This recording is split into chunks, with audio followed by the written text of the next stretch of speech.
Everyone, good morning. কেমন আছো সবাই? আশা করছি সবাই খুব ভালো আছো, সুস্থ আছো।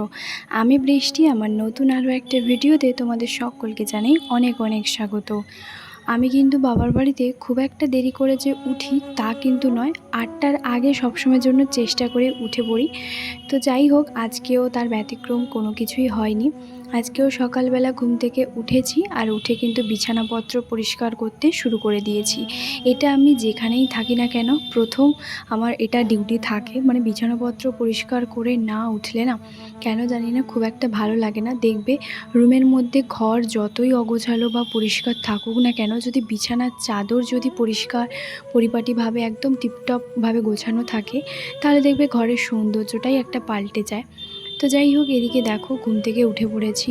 আর আমার জানো তো কোনো রুমে তোমার ঠিক ঠিকানা থাকে না। আমি যে আগের দিন রাতে কোথায় ঘুমোই তারও ঠিক ঠিকানা থাকে না। কেন বলছি, আজকে হয়তো এই রুমে আমাকে দেখতে পাচ্ছ, কালকে হয়তো আমি ওই রুমে ঘুমোবো, বা আবার এই দুপুরবেলা এখানে ঘুমোলাম, রাতে হয়তো ওই রুমটাতে ঘুমোলাম। এমনিতে আমার বাবার বাড়িতে 3টে রুম, তবে 2টো রুম ব্যবহার করা হয়। পেছনের যে রুমটা আছে সেটাতেও একটা খাট আছে, তবে ওইটা খুব একটা ব্যবহার করা হয় না যেহেতু পেছনের দিকে।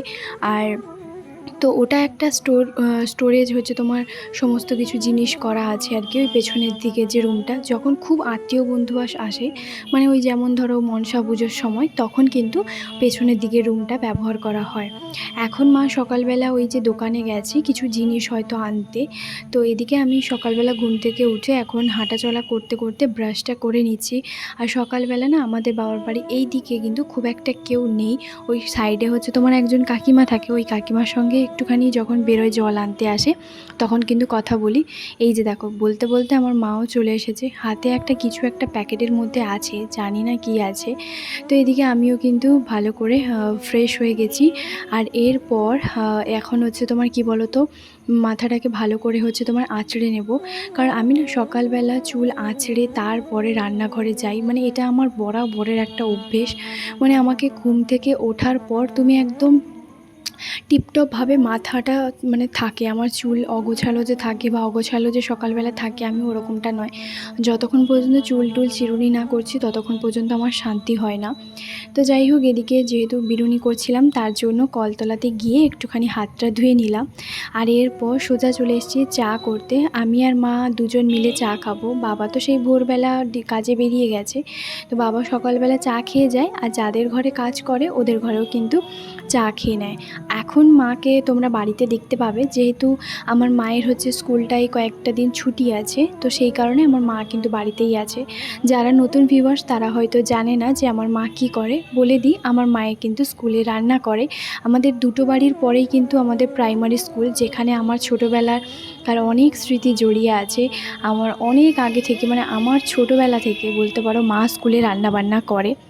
তো যাই হোক, এদিকে দেখো আমি বাঁশ গাছটা দেখছি। এই বাঁশ গাছটা না পুরো ধেপে এমন হয়ে আছে, মনে হচ্ছে যেন, মানে এই বাঁশ গাছের জন্য অনেক তো গাছপালার ক্ষতি হয়, তার উপরে কি বলতো, এই যে মানে রোদ খুব একটা বাবার বাড়িতে পড়ে না, তবে বলছে কিনা ওই দাদুর ঘরেই বাঁশ গাছটা পুরো একদম মানে ঝাড় একদম কেটে দেবে আর কি।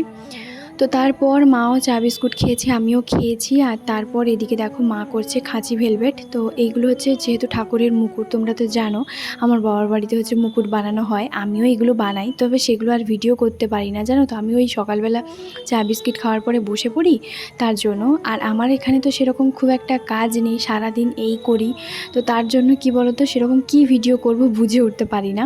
তো এই যে দেখো মা কিন্তু অনেক কিছু আজকে দুপুরবেলা রান্না করেছে। তো তার মধ্যে আমারও দুপুরবেলা খাওয়া দাওয়া বেশ ভালোভাবে হয়েছে। এখন তো বেশ কয়েকটা দিন মায়ের হাতে খাচ্ছি। তো তারপরে এই যে দেখো সন্ধেবেলা মামা আজকেও এসেছে। আর মামা আসা মানে ওই যে বলেছে চিকেন পকোড়া এগুলো তো নিয়ে আসবেই।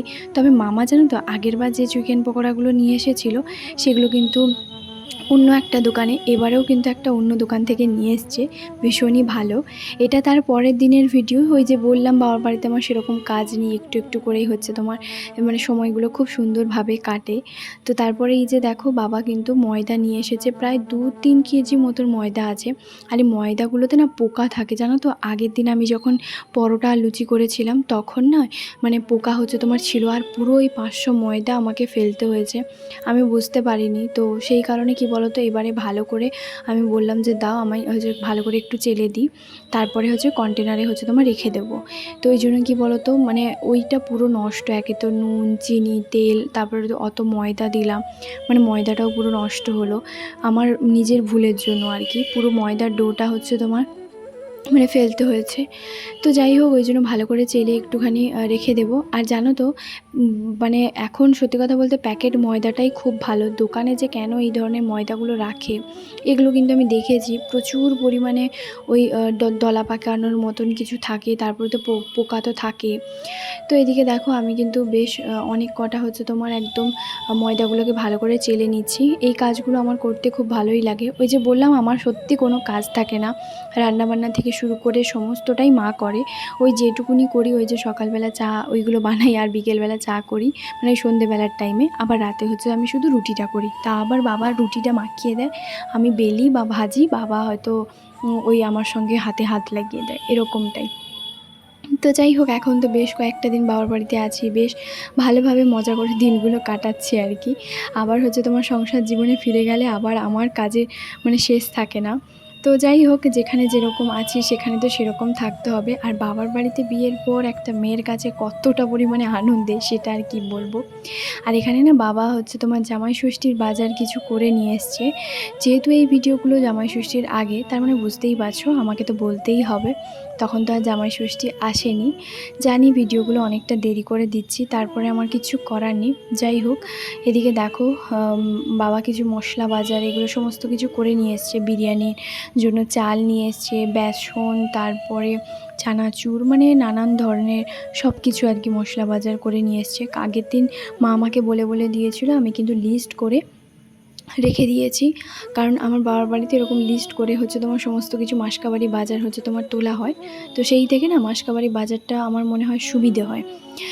আমিও সেই থেকে হচ্ছে তোমার শিখেছি। আর আজকে আমি একটা ভালো জিনিস দেখলাম, সেটা হচ্ছে কি বলো তো, এখানে না এই যে বিরিয়ানির জন্য কেওড়া জল, মিঠা আতর, তারপরে ওই যে মানে ফুড কালার, ওইগুলো সমস্ত কিছু যে দেওয়া আছে না, মাত্র 50 টাকা, তারপরে এতটাই আছে। তো আমি সেটাই বলছি যে আমাদের ওখানে কিন্তু ওরকমটা পাওয়া যায় না, মানে পাঁকুড়ের কথা বলছি আর কি। তো আমি বাবাকে বলছিলাম তাহলে এবারে আমি যখন যাব তখন একটা নিয়ে যাব, এটাই ভাবছিলাম আর কি। তো এদিকে দেখো লঙ্কার গুঁড়ো আর সমস্ত কিছু নিয়ে এসেছিলো। আর বাবার বাড়িতে যেহেতু মাটনটা আমি রান্না করব জামাই ষষ্ঠীর দিন, তো সেই কারণে মশলাপাতি যা যা যেগুলো আমার লাগে সেগুলো লিখে দিয়েছিলাম, বাবা কিন্তু সেগুলো নিয়ে এসছে। আর এই যে দেখো এদিকে চিনি, ওই 2-3 কেজি মতন চিনি আছে। আর এখানে ওই ছোলা, তারপরে মটর, বাদাম, এই সব আর কি। তো এক এক করে সমস্ত কিছু বের হচ্ছে। আর এদিকে শ্যাম্পুর পাতা হচ্ছে তোমার নিয়ে এসছে। আর মাছ যেগুলো নিয়ে এসেছিলো সেগুলো মা কিন্তু ফ্রিজে হচ্ছে তোমার মানে ভালো করে ধুয়ে ফ্রিজে হচ্ছে তোমার রেখে দিয়েছে। আর এদিকে এই যে দেখো আলু, পেঁয়াজ এগুলো।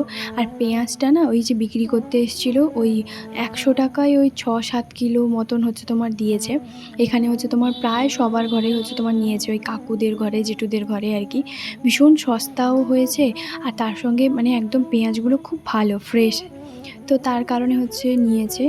আর পেঁয়াজটা তো বিশেষ করে বাবার ঘরে বেশি ব্যবহার করা হয়, কারণ আমার মা না দুপুরবেলা ভাতে হোক, পান্তাতে হোক বা মুড়িতে, মানে পেঁয়াজ, কাঁচা পেঁয়াজ দরকার। আমার মা কাঁচা পেঁয়াজ ভীষণ খায়, তো আমারও ভীষণ ভালো লাগে। তো এই যে দেখো এটাই হচ্ছে বলছিলাম, কেওড়া জল আছে, মিঠা আতর আছে, তারপরে তো হচ্ছে গোলাপ জল আছে, তার সঙ্গে গোটা গরম মশলার বড় একটা প্যাকেট আছে। তো এইগুলো হচ্ছে তোমার আছে। তো তারপরের দিন আবার এই যে দেখো মায়ের হাতে রান্না, এই যে চচ্চড়ি। এই চচ্চড়ির স্বাদ না আমি সেই ছোট্টোবেলা থেকে একই সেম দেখে এসেছি, কোনো স্বাদের পরিবর্তন হয়নি, কেন জানি না। তো এই যে পটল ভাজা, চচ্চড়ি, শাক ভাজা, আর আজকে বহুদিন পর মাছের টক খাচ্ছি, তা আবার একটু আম টাম দিয়ে, মানে আমচুর দিয়ে আর কি। তো চলো আজকের ব্লগটা এখানে শেষ করছি, কেমন লাগলো জানিও।